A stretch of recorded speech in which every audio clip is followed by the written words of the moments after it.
How can I be of assistance? Well, the chicken is no longer a chicken, and the lobsters just flew the coop, so the steak is the last man standing. I've never had a lobster thermidor. And I've never had a steak Diane.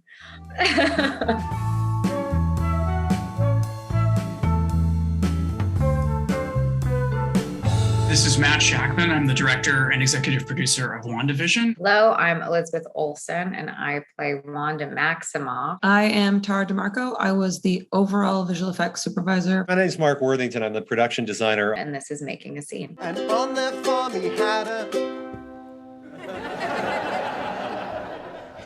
pig. The first episode is so important because we're dropping the audience into a completely unfamiliar world, which is a 1950s sitcom. I was terrified when I read it. And I think we all were just like, what are we doing? From my first meeting with Kevin Feige about the show, I pitched the idea of let's do some stuff in front of a live studio audience. It was definitely a part of my interest in how we could be authentic and approach this stuff in a way that would capture the spirit and essence of it. I had lunch with Dick Van Dyke before I started shooting WandaVision because I wanted to ask him how they captured that unique tone, but also just the practical aspects of how they put together an episode of the Dick Van Dyke Show. And one of the things that I took away from that lunch is that they did it like a play. The audience at a Dick Van Dyke Show would only see the show from beginning to end in continuity the way you would watch a play in a theater. And so I really wanted to do the same thing. Excuse me a moment.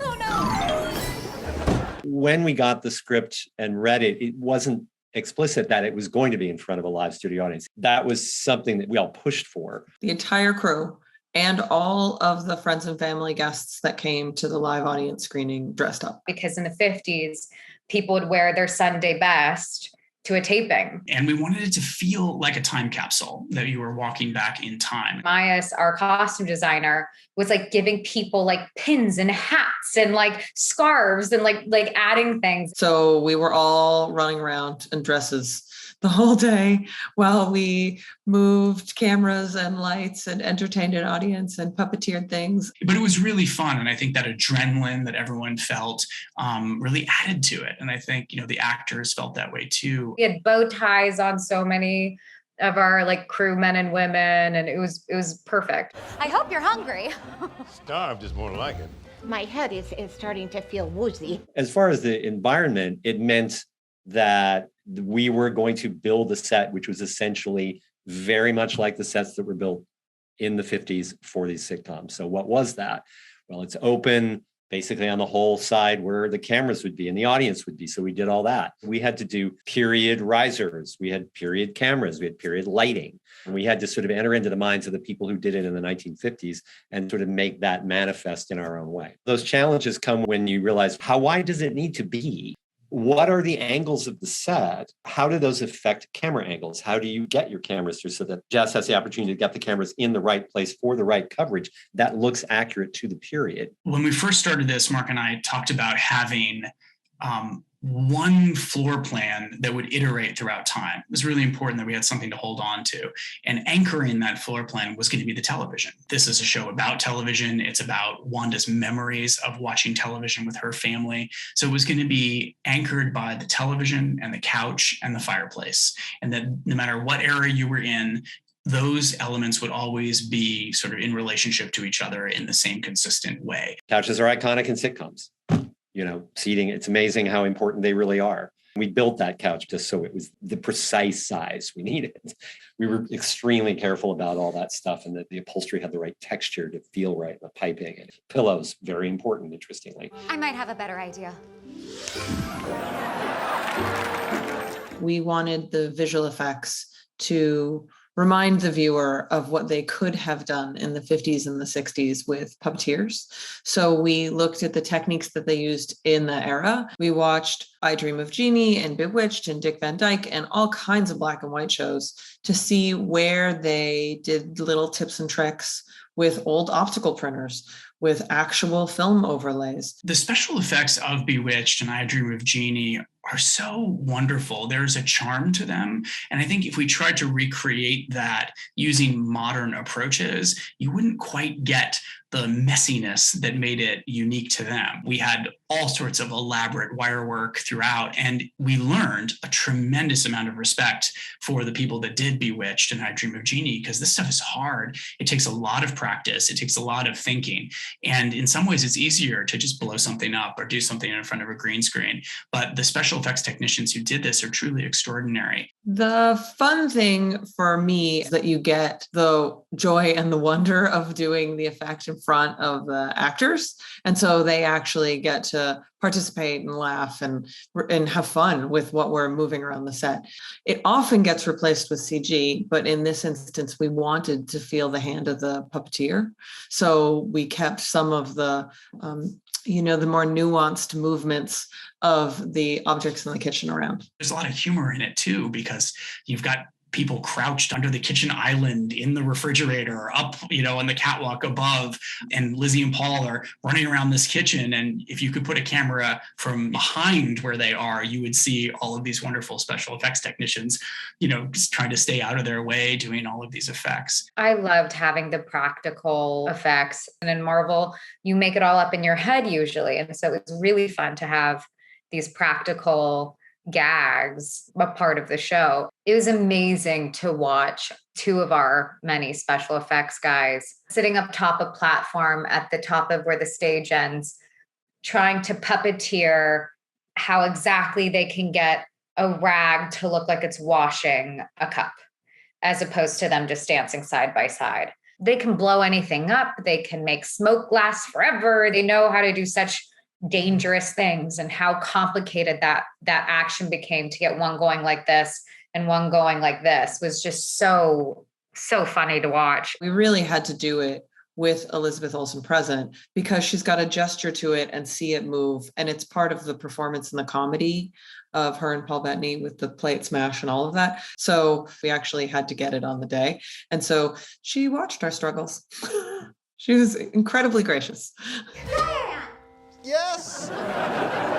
Oh, I think that must be my wife summoning me. We as a show spent quite a lot of time before we shot anything planning how we would finish in black and white. Certain colors react differently in the contrast range of black and white. So you have to be careful about what those choices are, or that's going to look off. So we had to do a lot of tests. Vision normally is purpley red, and we did tests and realized it didn't really look right. So he's blue in the early black and white episodes. It's a color that they used to use for Hollywood actresses for their lipstick back in the day, because red was so dark, it didn't film like you wanted it to. So we tested 5 different shades of blue and a few different sheens of blue so that he would look like the Vision we all think he does. To our esteemed guest. Yes, chin chin. Cheers. Well, please eat before it gets cold. Once they sit around the dining room table, and the Hearts start to ask innocent questions about Wanda and Vision as a couple, and they can't come up with the answers. And so that sort of lake of trauma, that sort of some of the larger issues of the show start to push in on Wanda. And that's when we made a subtle change in stylistic approach. So the lensing changes, the lighting subtly changes. The sound design is maybe one of the biggest things that changes. We're in this fake sitcom world where they didn't add realistic sound beds. So you wouldn't hear wind or a car driving by or the ticking of a clock. Stop it. Stop. As the pressure starts to mount on Wanda and Vision around that table, you start to hear the clock ticking, you start to hear wind, you start to hear the sound of a room, the way it sounds when it's in a film, when you go to see it in a theater versus a stage play. And also our camera is starting to actually become subjective. It's no longer out there like watching a play happen. It's actually moving in slowly, like a Coen Brothers movie, like Twilight Zone, in on Wanda, in on Vision, building tension, and the camera is now a storytelling tool tool, which is something that it hasn't been in these in the stuff that you've watched previous to that moment. And then also the shaping of the lighting, we started to make it more modeled and add noir texture to it. And wider lenses closer are really interesting because they give you a slightly disorienting feeling, and the score changes too. Very wonderful Christoph Beck period score starts to move into this Bernard Herrmann-esque, Hitchcock-esque tension piece that's building underneath it. Stop it! Stop it! Stop it! In sitcoms, you never turn around and look at the fourth wall. But there's a key moment that was designed where we would turn around on Vision for the first time, sitting at the end of that dining room table. And you should see the audience behind him. But all of a sudden, no, you see a wall that you haven't seen before. You see a window. And all of a sudden, we're in a totally new reality. And then Mr. Hart chokes on the strawberry, and Vision leaps to his aid. And unlike all the visual effects that we've seen so far with jump cuts and wire gags, now it's more of a modern visual effect where his hand phases into the neck, pulls out the strawberry. Just so that the audience could read that Vision's hand was actually meant to be in Mr. Hart's throat. And then boom, we're back to sitcom. Well, would you look at the time? Yes. We better be going.